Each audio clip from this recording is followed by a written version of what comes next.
Bill is the founder and president of Social Capital Partners, which is a non-profit social finance company started in 2001. He's simply the pioneer of social finance here in Toronto, and I can say that with certainty.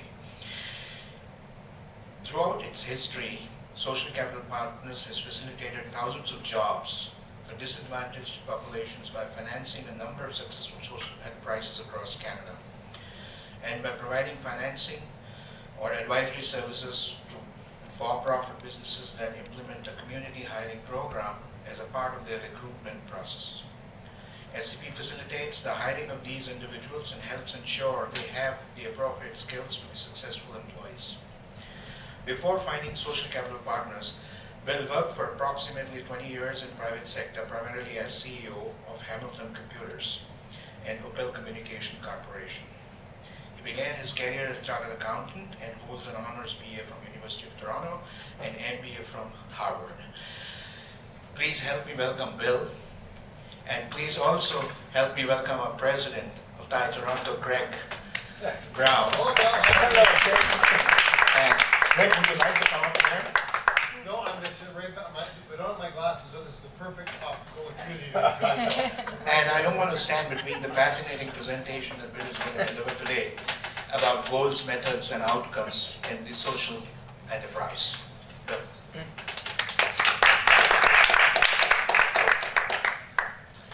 Thank you very much, Lalit, and welcome. And interesting enough, we'll see how this presentation goes, because I think we have people with more expertise in the room in terms of this field now, in terms of Shula. And we, Social Capital Partners, we used to, in some ways, spend quite a bit of time thinking about sort of social return on investment measurement, etc. And we've, well, as I tell you, depending on how we go in the conversation, our sort of focus has changed a bit. So I'm going back in history a little bit in this presentation. So I'm sort of focusing on sort of an earlier stage of Social Capital Partners in sort of the social enterprise world, and how we thought about social return on investment in sort of that world. And if I have time, I'll sort of update it in terms of the present context of Social Capital Partners. But this is where, I mean, our old era, our first phase, was when we thought about it more. Anyway, I won't go through phase 1, phase 2, phase 3. Any of you who were here, what was the date that this whole thing got launched? But back in September, that was what we talked about then. So, presentation agenda. So in terms of this whole idea of how do you think about measuring social value, what is it, that kind of thing. We start with sort of how to think about it. Second, why measure. Third is sort of a case study, actually going through a couple of our social enterprises and really looking through exactly how the methodology we used, which, and Shula will update you on more current methodology, but history is very, very important as well. Sort of other learnings from the things we've done if we have time, and then Q&A. So I gotta see if I can hit the right button. So how to think about measurement and social measurement in particular, but I think you actually start with the big questions. You know, often you think, okay, what's just this methodology of social return on investment? Well, there isn't a right answer to that. You actually start with the big questions first, like, why are we doing what we're doing? And all these shape, you know, what you should be measuring and how. So, who or what does this enterprise benefit? So if you think about a measurement, if it isn't actually reporting on who and what the enterprise benefits, it's the wrong kind of measurement. So you've got to say, and if it's not, you know, actually reporting on, well, why are we doing this is a larger question. That's sort of the sort of strategy side of things. I like the question of why are we better at this than anyone else? I mean, I think that's a question that, again, your measurement, you should answer that question before you get into the business that you're getting into. Like, there's, in our minds, any of us, when we pick what we're going to do, we should be picking a field where there's an unmet need and a field where we are more qualified to meet that unmet need than anyone else. So I think you do have to answer this question of why are we better at doing this than anyone else. And again, your measurement framework should be helping to prove, your theory of change in terms of why you're better than anyone else at doing this. How are we going to execute? So again, it's not just about why are we doing this and who are we benefiting. It's, well, how are we going to do it? And 5, how do we know if we're succeeding? So again, on all those questions, you should be answering those questions before you decide on the measurement framework, or what it looks like, and how and what you are going to measure. So some of this is kind of intuitive. So why measure? Well, good management practice. We all know that what gets measured gets managed. So if you've answered those questions, the first ones, you should by then know what you're trying to manage, and your measurement framework should focus you on those things that you should be managing.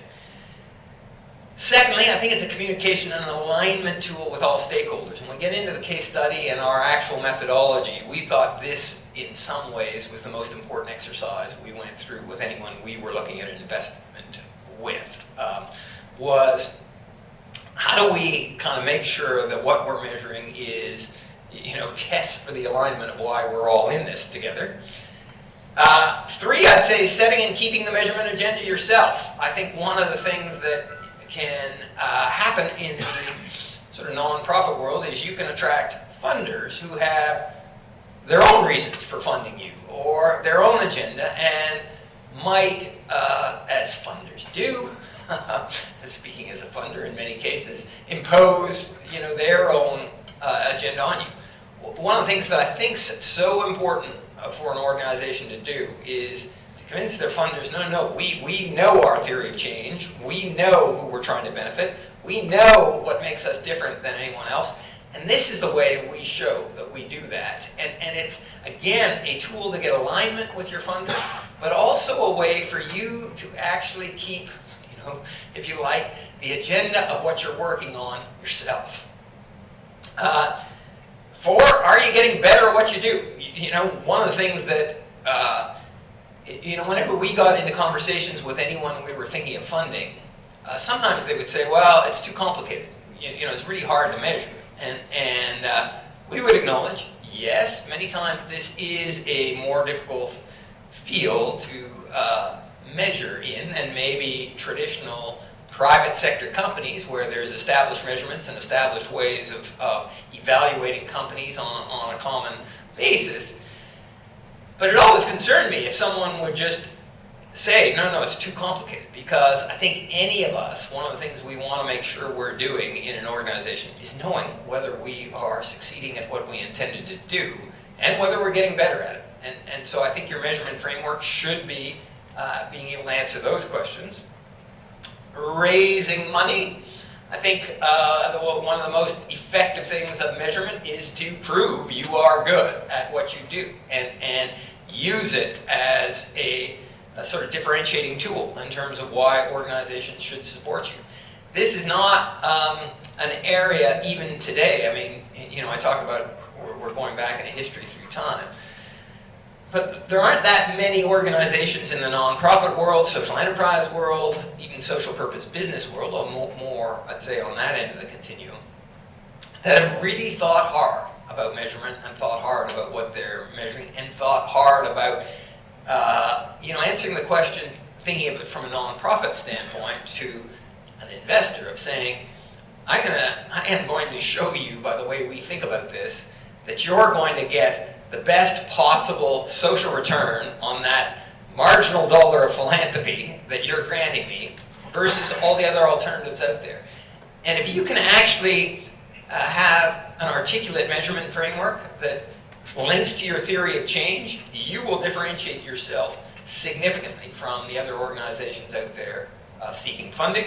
And I guess that's my last point, that in terms of marketing and differentiating your organization, this is a great way to actually show you're thoughtful, thorough, and care deeply about how you continue to get better and how you think about it. So those are some of background things that I think are actually sort of worth thinking about in terms of the larger questions and in terms of thinking about what to measure.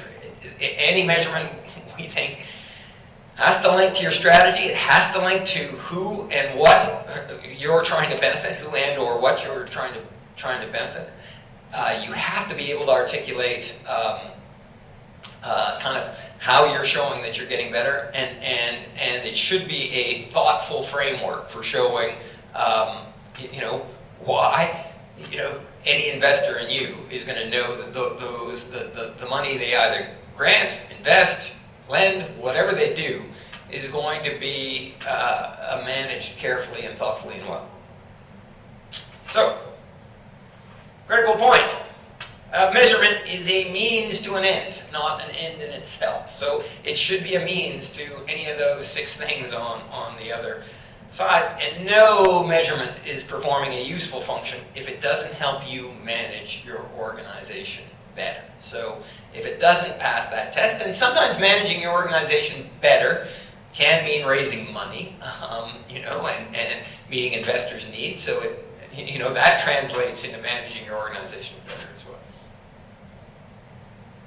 So, taking you through a case study of how, that's how I think it's worth thinking about in terms of a big picture. Now I'm going to actually sort of look at us as an investor and also the way we worked with the social enterprises we worked with to think about how to measure social return on investment with them and the methodologies we used and what we hoped it was helpful for. But this is actually talked about from the perspective of an investor in many ways, and I think obviously you can look at this from a variety of lenses, that the lens of an investor, the lens of a stakeholder, the lens of the people we're trying to help. But one of the things we did, before we would invest in any organization, and for the reporting of any organization, we would insist on this. This was the way we made sure there was alignment and frankly a test of whether or not any organization we invested in had thought through thoughtfully, who they were and what they were trying to do and why. And if this couldn't be articulated in a semi-clear, coherent way, it was enough for us to say we don't need to go further in terms of that. So we would, you'll see on anything on our website which goes back to our social enterprise phase, we have a lot of these social return on investment reports on our website from the various social enterprises. Any of you who are looking to cure your insomnia or anything like that, will rest assured that can be done. But we start with, this was the front page of every social return on investment report we had, which was goals. What are we trying to do? Methods. How are we going to do it? And then success metrics. How will we know if we're succeeding? That's what we wanted to have alignment around and ensure that there was sort of a thoughtful theory of change involved in any of the organizations we work with and fund. So, I don't know how your eyesight is, Craig, you will undoubtedly have trouble with this, in terms of just thinking about it from one of our social enterprises. So Turnaround Couriers is a bicycle courier company here in Toronto. Any of you who have any courier services and want to actually make the world a better place as well as get outstanding service, think about Turnaround Couriers. They, for instance, do all the bicycle courier service for RBC, for the largest law firms. So this is not about supporting someone who's, going to lose your courier packages or anything like that. As far as I know, they've never lost one. And as a matter of fact, just to give you a story from today, I was at a meeting that ended at 3:30. Funnily enough, I had told everyone at the meeting after, one of my own idiosyncrasies had, already been on display in this meeting, which happens fairly frequently, that I was one of these people who had to have his mittens tied to him as a kid because, I was so good at losing things. Well, of course, I get back to the office at 4 o'clock and there's an email waiting for me from the person who was in saying, you've forgotten your no daytimer here. I thought, oh, well, that's proof positive. So, and I'm on a flight early tomorrow morning, and I need that.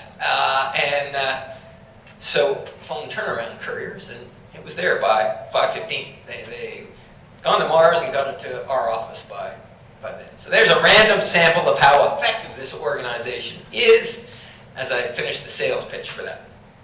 So what were the goals? What were turnaround couriers' goals? Well, hire couriers and administer staff from disadvantaged youth populations. So they recruit directly from youth shelters. Provide transitional work experience to enable youth to develop employability skills, a resume, and support network. So again, the interesting thing about turnaround couriers, this was transitional work experience. Unlike many of the social enterprises we funded, which was about providing a career opportunity, this was actually, no, let's actually, if you go to number 4, turnaround couriers was about enabling youth to stabilize their life situation, begin a career path, and leave the shelter system. But could we teach them basic, job retention skills in the meantime? Show up to work on time, be accountable, this is, but also enable youth to access the mainstream job market, which you can't do if you don't have an address. You can't do if you haven't had any work experience or a resume, and if you haven't developed employability skills. So this is about the whole, if you like, goals. We're about how do we move youth from a shelter system into a kind of a stable life environment, which hopefully will be out of the shelter system, hopefully maybe back into the educational system. But if it's on to another job, because we didn't see a courier as any kind of career, that they can now get that job because they've got an address, they've got work experience, and they've got a resume. So what are the methods to do that? Well, recruit youth from youth shelters and youth serving agencies across Toronto. Provide a real job, not a job training experience. So we would not invest in anything that was not a real job. So, and the organizations we funded would hold individuals accountable. So our social enterprises would work for people who are ready to help themselves, and wanted to move on to the next stage. They would not last if they weren't. We were so there was a tough love aspect to any of the social enterprises we work with. But while there was a tough love, there was the establish a supportive management environment. So Richard Durham, who's the founder of Turnaround Couriers, actually he's a lawyer, former consultant at Monitor Group, which is a strategy consulting company. The story behind Monitor's given us, Social Capital Partners Pro Bono, help since day one. And Richard, instead of saying, got intrigued by the whole idea of social enterprise, instead of saying, well, I'm going to help you with as part of Monitor's Pro Bono work, he said, no, I'm going to do this myself. And so, a very interesting guy, but he's like a father to many of the youth that I can't tell you how many times he's been the go-to person for any of the youth who are in trouble in one way or another. I don't know how many appearances he's made at court. I don't know how many, sort of tutoring lessons he's given or whatever. But he's an extraordinary individual. And assist youth with planning and making next steps regarding housing and employment. One of the things that Richard and the people there are particularly good at. So success metrics. So we had the goals. We had sort of, how we were going to try and do it. But how would we know if we were doing it? Well, first and foremost, youth are able to get out of the shelter system and into independent housing. That's the first thing we should be measuring, if you like, given the goals.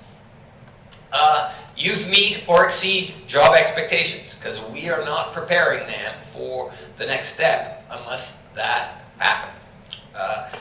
Turnaround helps youth secure next job and establish a career path. So how many went on? Given that the whole notion of turnaround was transitional employment, how many actually moved on and successfully moved on? And youth are able to get off and stay off government financial assistance. Those were sort of the goals and the way we thought we should hold our collective selves accountable for.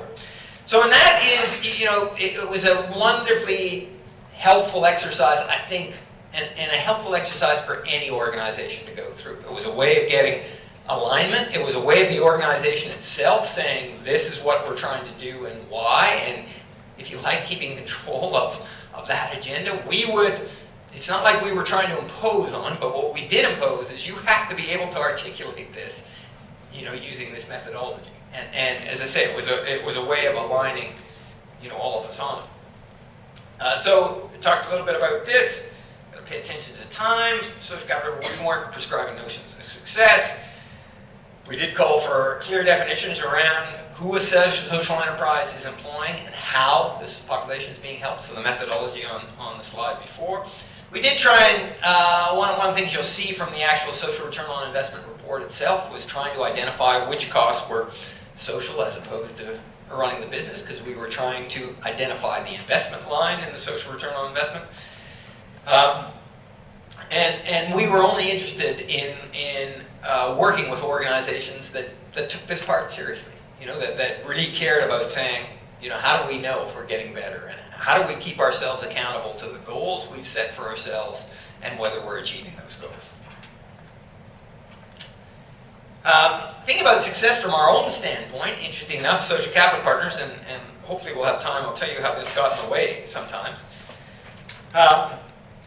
So we wouldn't invest in anything that wasn't providing employment and skill development opportunities to disadvantaged populations. That was, if it wasn't doing that, we weren't an investor. And secondly, we cared about the profitability of the organization. One of the things we were trying to prove as an investor or as an investor in the space of social enterprises is that they could succeed both financially and socially. They could be sustainable and they could transform lives. But interesting enough, there's some really good what I call sheltered workshop ones that are employing people with bigger barriers and are still wonderfully, I'm going to say good, that's not the word I'm looking for,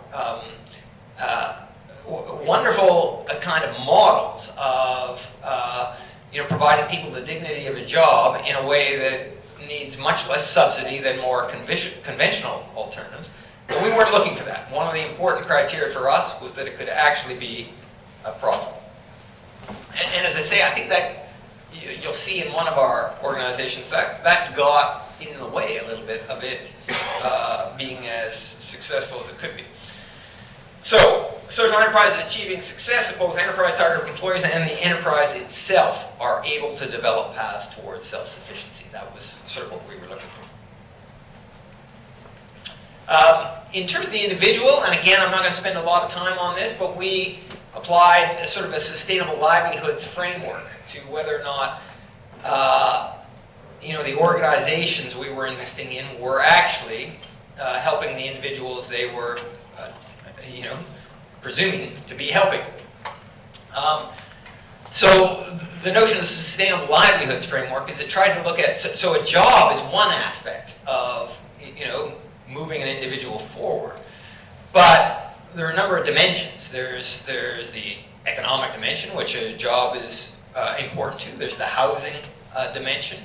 There's the personal finance dimension in terms of sort of the savings, etc. There's the social capital dimension. What is happening in terms of their family, the network of people, knowing that if in any of those particular phases of life, if one of them is really out of whack, it makes it hard for you to continue to move forward in the others. So that sustainable livelihood framework, where you say financial, social, physical, and natural, were indicators in terms of the way we would look at whether or not we were actually succeeding or not. And you'll see, again, in terms of some of the qualitative things we looked at in our social return on investment report, how that played in. What is social return on investment? An attempt to quantify the social value being generated by an organization as a result of the investment made in that organization. So it has a numerator, which is the social return, if you like, and it has a denominator, the investment required to get that social return. It's the same way that a conventional return on investment has a numerator and denominator. And you'll see, I guess I don't get to it in this slide, but you'll see how we looked at it there.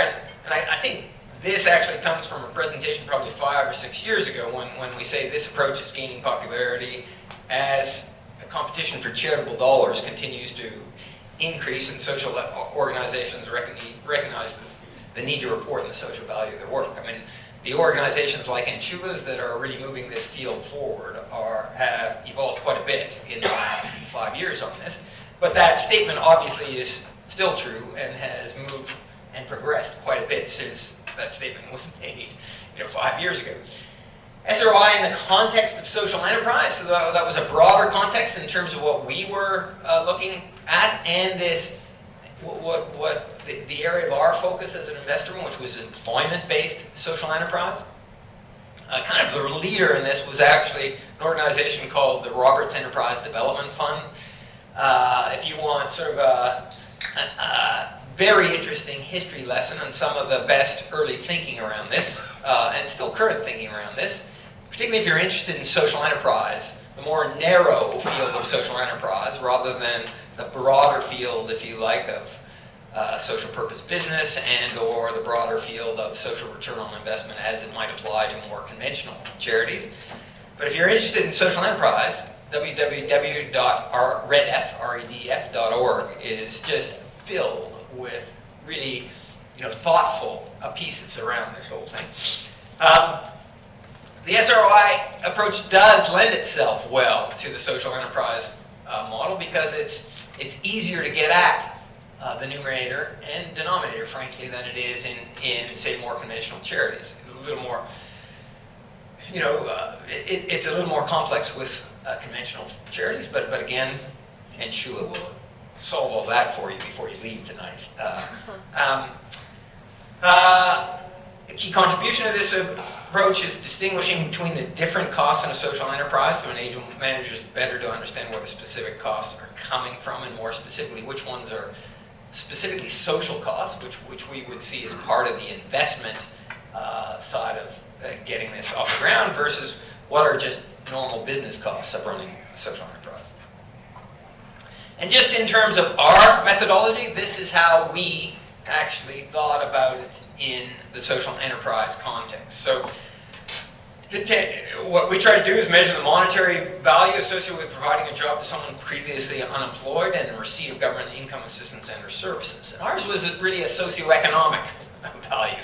So we thought, what is the net cost to society before they were employed? So if they were on social assistance, what did that cost? If they were in the shelter system, what did that cost society? If they'd been part of the criminal justice system, what did that cost society? And then where were they, say 2 years later, after having been employed, etc. This is not as good a methodology with the transitional employment. In other social enterprises where we're trying to provide longer term employment, it was using 2 years. In turnaround, we were probably using a shorter time frame.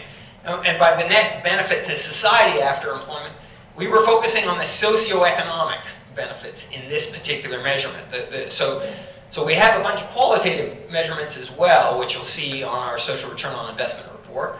But for the actual mathematical calculation of social return on investment, we use socioeconomic outcomes. So what was it costing society before? And then what was the contribution to society, say 2 years later? If they had it still employed and paying taxes, that was a net contribution to society. So the numerator ended up being, okay, what were the savings from them not being where they were before as a result of being employed in the social enterprise? What are the actual benefits to society from them being employed in there, if they were paying taxes, etc.? And what was the total investment to get there? I mean, what did that cost? And again, one of the things we never really resolved in our own minds, but what's the long-term multiplier? So you measure it on just an annual basis. It's hard to get a 100% payback on an annual basis. But obviously what you're doing you believe in terms of the social enterprise model or investing in it is you're starting people down the path to a successful socioeconomic outcome and hopefully a successful sustainable livelihoods framework, outcome. And so what is that and how do you think about that in the long term? We're sort of those are the elements we wrestled with in trying to figure out what the SROI calculation should look like. Again, I'm sort of sensitive to time, so as I look at it, I didn't think this was going to, you look at these things and you think, oh, this will take 10 minutes and I'll have lots of time for questions. We can always compress the dinner. Yeah, no, well, but we're going to start to get into too much detail anyway. The yawns are going to be coming out very soon as this continues. But again, you've got this up on the website. You can go through this. I think we've talked about this, the net cost to the society before employment, net benefit to society after.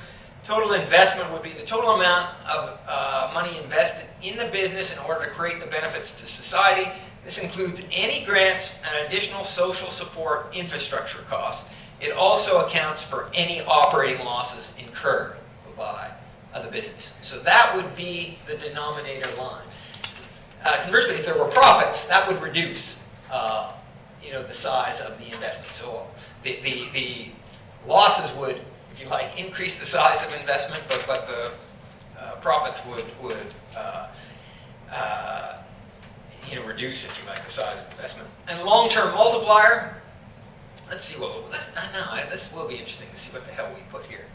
Because I don't think we ever kind of resolved this one. So, as I look into this, a multiplying factor that attempts to estimate the value that can be attributed to the social enterprise because its employees are more likely to maintain employment over the long term than would otherwise have been the case. So, but how do you come up with that number? I mean, there's lots of, in many cases we would, in other words, this annuity rate accounts for the fact the net benefit to society associated with a particular social enterprise employee will continue to accrue, you would hope, through the working life of that. But you can't multiply it by saying, oh, well, they're 19 years old. Let's just multiply this by 46 because they'll work till 65. And look at the gazillions of, So all these things need some thought and are being taken, but just helping you think through our methodology. So how did we actually go about calculating cost and benefit to society? Well, again, this is the detail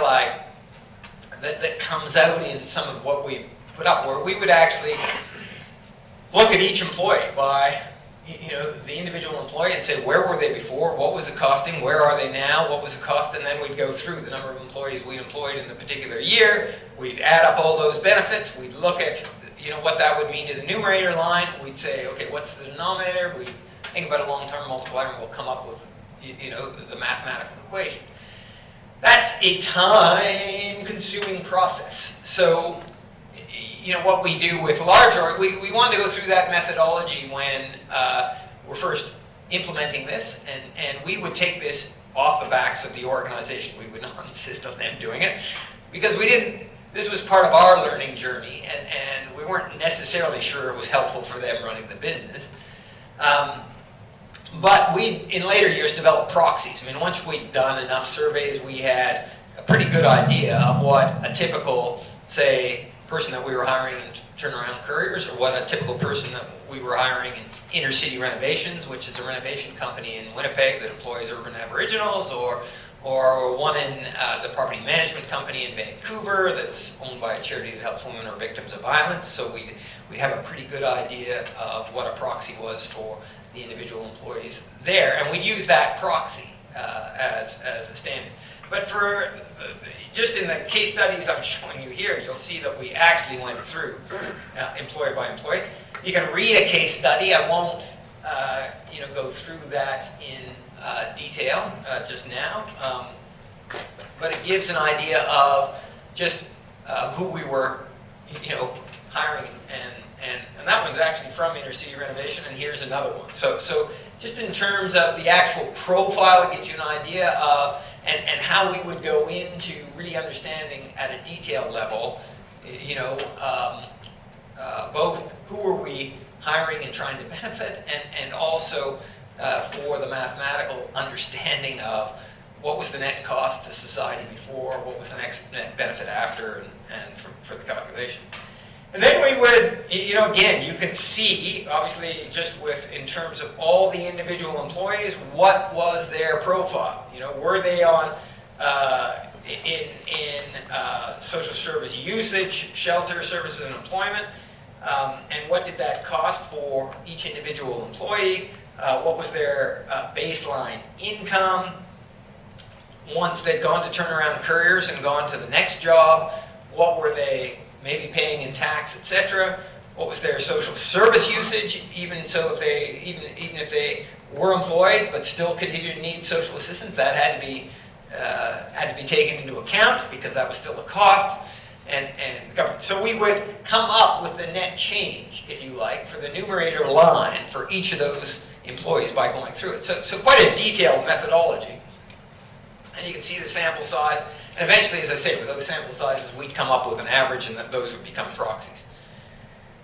Just in terms of what the actual report card would look like, the first page would be always that goals, methods, metrics page. So we had really a two-page report, and the first page was that, here's sort of the alignment on the goals, methods, and metrics.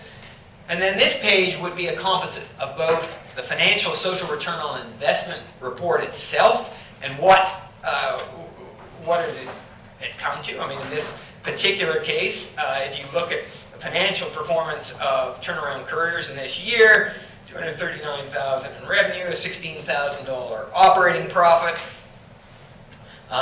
The average change in societal contribution was $7,874 per employee. So if you looked at it, with the average number of target employees was 8 during the year, that would generate savings of, society of $62,992. There's the cumulative savings, total cost savings to date. What was the payback period in terms of what would have been there as the total investment? So by that point, if you look at the cumulative payback, even without applying an annuity factor, just if you looked at the total investment we made, by the point the organization starts to get profitable, obviously the denominator starts to go down. Your net investment is lower, and you're continuing to accumulate savings. It starts to look pretty good on a cumulative SROI, and that's without the annuity factor, if that makes sense. I'm probably going too fast, but anyway. But then the other aspects of the overview of the business, sustainable livelihoods outcome, overview of target population employment outcomes, would be talking to some of those goals that have been outlined on that front page and the metrics to think about them. So if you look at this one, an overview of business, part of what we wanted to do was to get these organizations profitable, did not require an additional investment, cash flow was positive, grew sales by 76%, Royal Bank continues to be the largest customer, 6 of Canada's largest firms of turnaround couriers. This is taken from 2006, so this is 7 years ago. Turnaround couriers is still growing and thriving in frankly, a difficult business. Bicycle couriers with obviously email, the way to be able to share all this electronically. It's a tough business. They're still doing well. In terms of the sustainable livelihoods of the outcome of sustainable livelihood outcomes of the people we're trying to help, 100% of the target population were recruited from shelters and were able to get out of the shelter system. So, in terms of that really important metric that was important, obviously it was a good year for that. 71% who relied on income support through social assistance at the time of hire were able to get off and stay off. So, but again, we go through each of those. I won't go through all of it, but would look at those. How were we doing on the goals and the metrics we set for ourselves, and what is the overview of the target population? Who are we helping? And again, a lot of the questions sometimes come out. Well, who are you trying to help? Are you creaming? Are you? So we would profile, just make sure that we would give an overall composite of who we were helping, and then what were the actual employment outcomes as opposed to the sustainable livelihood outcomes. More than doubled the average number of target hires from year 3 to 4, increased the target non-target staff ratio from 75 to 80%. So it meant virtually, well, 80% of the employees actually were, as opposed to some of our other social enterprises where we might have had a lower number in terms of the number who were actually part of the population we were attempting to move forward in life versus the number like Richard, who are, got the skills, etc., to manage the business in terms of their background, etc. Anyway, again, just thinking about it from a timing standpoint, I'm going to keep going, but you get the idea. Then the third page was the definitions and methodology, how we actually define those things, which we've gone through in some of the previous things. So any organization we work with was those 3 pages that were the SROI report. We didn't want lengthy, long reports. We wanted things that related to that front page to be measured on the second page, and we wanted that front page to serve as sort of our guideline of alignment and clear idea of what we were trying to succeed at. And so I also included one from Renaissance, which is, it gives again, I won't go through this, but you can see, just looking at the financial performance, is a very different organization. 5.5 million in, this one looks like it's March 31, 2007. I think they are now, I might be wrong on this, I'm about to say 20 million, but they have grown substantially since then. They are a series of a dozen thrift stores in Montreal, owned by a charity and hire right off the social assistance roles of the provincial government. So a lot of single moms, new immigrants would be more of their profile. And again, a really interesting social enterprise that's done very well, but I'm going to keep going. So that gives you a real idea of sort of our social enterprise phase. That's what I wanted to sort of take you through, where we've done sort of the most detailed kind of thinking about social return on investment, methodology, how we thought about it from sort of an investor standpoint, how we work with the organizations that we work with. But just I thought I'd spend a minute or two on sort of how we thought about it in terms of our evolution. 1 minute on well, maybe a minute and a half on inner city renovations, which was from our social enterprise phase. A wonderful organization in Winnipeg that employs urban aboriginals from the inner city neighborhoods in Winnipeg. It's now miraculously profitable. It was the one that was hardest to get there of the social enterprises we work with. And that's part of the learning from it. One of the things we did, again, if you want to cure your insomnia, is after our social enterprise phase, we wrote a paper about our learnings from the social enterprise phase, which was talking about, I think we called it the 5 factors of social enterprise profitability. What are the things that determine whether or not you're going to be profitable as a social enterprise? Well, 2 of the biggest factors, interestingly enough, which we learned primarily through inner city renovations, is 1, what are the size of the employment barriers of the population you're providing job opportunities for? Not surprisingly, if the barriers are larger, it's harder to make the social enterprise profitable than if the barriers are not as large. In Winnipeg, without going into the details, we were hiring a population that had, relatively speaking, larger employment barriers. That makes it harder to make the business profitable. The other factor we say is, and there's 5, but these are the ones that are interesting, I think, from both sort of a measurement and thinking about social enterprise context, and also, where we sort of, in some ways, did a disservice to this particular social enterprise by imposing our profitability lens on it. Because the other interesting aspect or the other critical factor, which was particularly interesting in inner city renovations, is what's the delta between the skills of the people you're hiring and the skills required in the job itself. So putting that in context, if you're providing, say, a MIC job, that delta isn't that big. If it's not that hard for someone to come in and actually be productive at the job. But if that delta is large, if it's a large learning curve for someone, to get as productive as, say, a typical private sector company would be, that's going to already make a factor in terms of your social enterprise profitability. What we did in inner city renovations was we had large deltas on both those factors, which made it very difficult to be profitable. And we didn't understand all this when we got into this, and we were losing way more money in our first year than we planned. So how did we actually got it to being profitable collectively, working with the organization. Well, guess how we did it?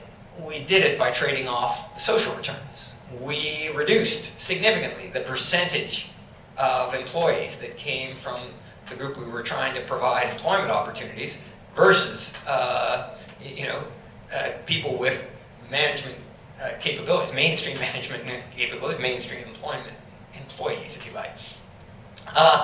And we also kept them longer. The way we solved the productivity issue was, technically as a social enterprise, once people have overcome, the job barriers and are productive, we should be, helping them find jobs outside the social enterprise system so we can provide new job opportunities. Well, once we got them productive, we didn't want to let them go. But the interesting thing about the social return on investment actually calculation, where it actually worked, was our social return on investment. Our annual social return on investment went down in inner city renovations as the financial returns got better and better, because our net benefit to society reduced, because we were hiring a smaller percentage of, if you like, target employees, and we were keeping them longer, which made us feel like we weren't bringing in as many new ones, that made us feel like we couldn't keep applying that. So maybe on the long-term annuity, we could have, forced that to look better. But it was an interesting sort of learning from just, how that's supposed to be a blended value. And you would think, as you succeeded in making the organization profitable, you would actually get a better social return on investment. And over time, probably that will happen because miraculously, touch wood, it's generating some profits now, so that will reduce the denominator. We put a lot of money in the way of grants, etc. up front, so there's a lot of, there's still a pretty big denominator, but interesting learning. And again, from phase 2 for us was we moved out of the social enterprise world and said we've got to engage the private sector and we've got to make this more cookie cutter. By that, private sector cookie cutter, we thought about franchises. We created a value proposition to franchise networks to say we'll provide startup capital to a business owner who wants to buy the location of an established franchise, but to get our money, they have to agree to implement a community hiring program. So we effectively said we'll provide financing, startup capital for a business person who wants to,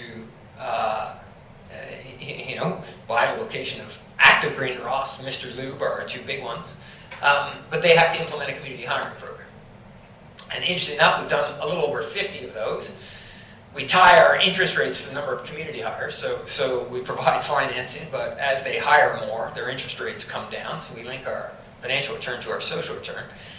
Again, we don't have, in a social enterprise world where we were very involved in the company, we were playing the role of sort of a social venture capitalist. We'd sit on the boards, we'd get involved in designing the human resources sort of strategy and practice. We could get at sort of the individual life changes. It's harder when we have nothing to do with the private business, etc. So it's our measurements are much less refined. It's about how many jobs did we provide, and we track the individual employment outcomes of everyone. So in order to get the reduced interest rates, they have to track the ins and outs, and then we do exit interviews to try and figure out whether anyone had a positive outcome, which would be going on to a higher paying job or continuing in the company and progressing, or whether they had a negative one. They were fired, they left on their own accord, so those are the kinds of things we've been tracking in phase 2. And then phase 3, which is our system change phase, which again, you're going to get the fire hose here. From the franchise thing, we learned 2 things. Companies would implement a community hiring program if someone made it easy for them. And 2, it was friggin' difficult for them. And part of the reason it was friggin' difficult for them is because of the way, as I say, product gets to markets. Product being a job-ready individual who faces an employment barrier, market being an entry-level job in a company that has a good career path. In Canada, product gets to market through literally thousands of community service agencies whose training and background is primarily as social workers and are great at, understanding the particular issues of the target population they're working with, whether it's at-risk youth or new immigrants or single moms or people with physical or mental disabilities, but aren't as good at the placement function. Don't speak the language of business, naturally think their customer is the individual they're trying to find an employment opportunity for, but don't necessarily think of the employer as a customer, and think they're in a transaction relationship with that employer often, where they send their candidates spaghetti at the wall to all the job postings out there, not in a strategic relationship with that employer, where they say, what makes for a successful employee in your organization? Where are your pain points? We're going to solve your pain points. And of course, the system, frankly, drives them that way. They're not funded to develop a sales force or a national account manager who can figure this out. So what we have, and again, it's a longer explanation, I won't go into it, but we have very much what we call a supply-based system, not a demand-based system, or more a single customer focus than a dual customer focus, the single customer.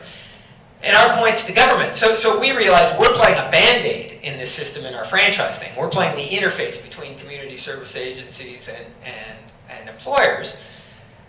But we could have way more impact if we could actually change the system to make it much more employer-friendly. And our message to governments is the single most important thing you can do to provide way more employment opportunities for the people we're trying to provide employment opportunities for, is make it easy for employers to hire them. This is a really difficult channel for employers to interface with. But we tell them, and this is the interesting thing about measurement, we think the system should be measured and managed on the basis of successful employment outcomes. Because successful employment outcomes is what both the supply side wants, if you like, in this equation. The people we're trying to find employment opportunities for want to find employment opportunities that they can stay at and progress at. And the demand side, the employer that's hiring them, wants to find people who will stay and progress. But none of the system is measured on that. None of the funding is there. So we are actually trying to, in terms of measurement, try and work with governments around reframing the whole way they think about. And it gets back to the importance of measurement and the importance of linking it to the larger questions that I started with. Because you choose to measure the wrong things, and if it doesn't link to your theory of change, if it doesn't link to why you're in it, if it doesn't link to why you think you can meet an unmet need better than anyone else, your system and your organization is not going to actually be providing the benefit you can to. So those are quick learnings on those three things. And then some important topics not covered in this. How do impact investors think about impact? There's a new impact investment field. There's more organizations, foundations, others are now trying to get into this. I haven't really covered that off. There's a lot of industry initiative now to standardize the way we think about impact measurements. The Global Impact Investment Network and their IRIS sort of program, the SIAA and SROI network are various ones. They may come up in Shula's presentation. And just tools and organizations that exist to make this easier, which I'm sure will come up in Shula. So those are the things that haven't been covered in my presentation. So I'm going to leave it there. Thank you very much. Nobody fell asleep, which is remarkable. And a couple of quick questions. Any quick questions? Yeah. During your second phase with the franchise, did you give these business owners any mentoring on how to deal with the issues that you learned were real challenges? Yes, if they wanted it. Did you find most didn't? What we found, interesting enough, one of the things I didn't cover off is the way we got employers to do this is we effectively guaranteed. We said the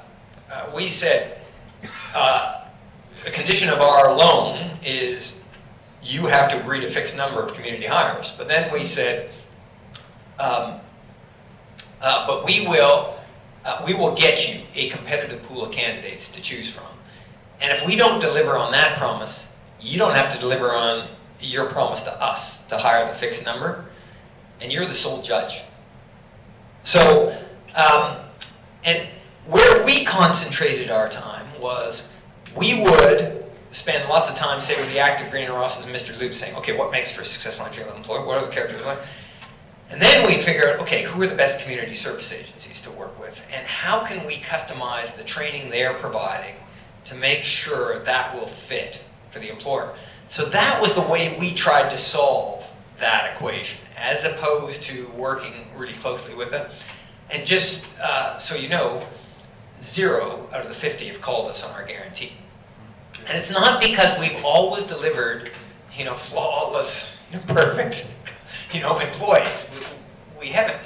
But what they have understood and appreciated is we get they're the customer, and we've got to solve their needs. And they know that if someone doesn't work out, we will do our darndest to make sure we can fix that and learn from that process so we get better at it. And so that's what's sort of resolved that. Yeah.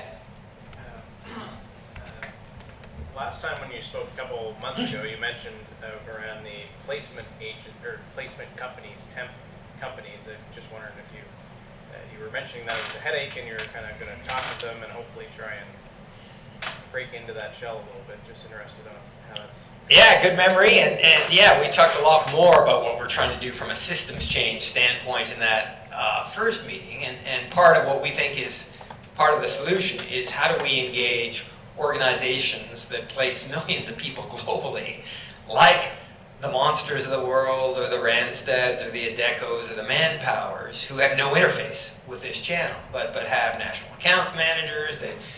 And the light bulb went on for us when we were out in a call at Canadian Tire trying to get them interested in the franchise thing, and we find out that they've got 4,000 employees in their 2 distribution centers in Brampton, and they're all Adeco employees. And Adeco is this private sector staffing company that says to Canadian Tire, we'll hire your pickers, receivers, shippers, forklift drivers.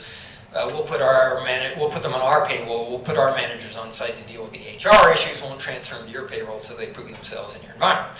That's when a light bulb went on. Wait a second, no community service agency can put 4,000 people on their payroll. No social capital partners thinks it can play an interface. We can't put 4,000 people on our payroll. Meanwhile, there are these organizations out there that place millions of people globally that have no interface. And we don't have access to those jobs at Canadian Tire in this channel. So how do we fix that system? Well, sadly, we're not there yet. But and as I probably said at that one, we go where we get traction, and we'd initially set up this great relationship with the CEO of Randstad here in Canada, and Randstad's the largest. They're a mere $23 billion company globally, so try and think how many placements that is. And you think, ooh, boy, if they have a community hiring division, that represents 5 or 10% of their business, that's a whole bunch of placements. So we actually got the CEO on side to work with us, and then he left. So sometimes you go forward and you go backwards. And it's a longer story than that. It's a complicated thing. There's a whole bunch of issues that have to be resolved. Staffing agencies, sometimes rightly so, have a bad name in this field. So it's a more complicated answer, and they are not, as I'm making them out to be, the panacea for this thing. But it's interesting how, from a systems change standpoint, you've got to look at, it's not just the government thinking about the funding differently, it's about employers thinking about hiring differently, it's about the channels of placement being provided in a way that makes it easier for employers to hire. It's about making sure that employers' needs are answered through the community service agencies, in terms of the preparation, that employers are linked to the training that's being provided as opposed to, anyway. I better not go there. One last question if you have. Just out of curiosity, one of the 5 points that were from your paper that you were saying is that as the social numbers went down, the financial numbers went up. Yeah. Right? So do they add up to, I mean, in your research, did that add up to a constant, or is it a function, and how can you maximize the total? Well, I think, this is what thank you for asking the question, because I think there are some models that it would be better to have a slight subsidy in the business, that you don't drive it to profitability. I think, so I'm glad about your question, because I wanted to say, I think we did a bit of a disservice to inner city renovations, because I think the optimal point in terms of thinking about the trade-offs between financial and social returns was, in their case, it would have been better if the optimal place might have been it losing, 4 or 5% as a net on its revenue. That's not a very big subsidy required by society. It's still a way better model than the other models for trying to figure out how to, solve this challenge. And this is meaningful employment that is going to have a great socioeconomic outcome because of the delta in those jobs. It's not as great a social return to provide a MIC job as it is to provide a job. And the people who actually, make it all the way in inner city renovations are looking at, a pretty, successful socioeconomic outcome in terms of, the sustainable livelihood that they can look for. So I think we, actually de-optimized the model a little bit, and the optimal place isn't always profitability, like we were saying. So thanks for the question, because I wanted to address that. What a wonderful presentation. Fascinating stories. And Bill, thank you so much for sharing your pioneering work in social return on investment. Started way back in 2001. Thank you for being founding faculty for this institute. This building is doing well. Look forward to your I'm always lectures. worried when a lady tells me I'm founding faculty, what that means. If it means we'll continue to bother you, and we'll continue to thrill the participants here. Thank you so much.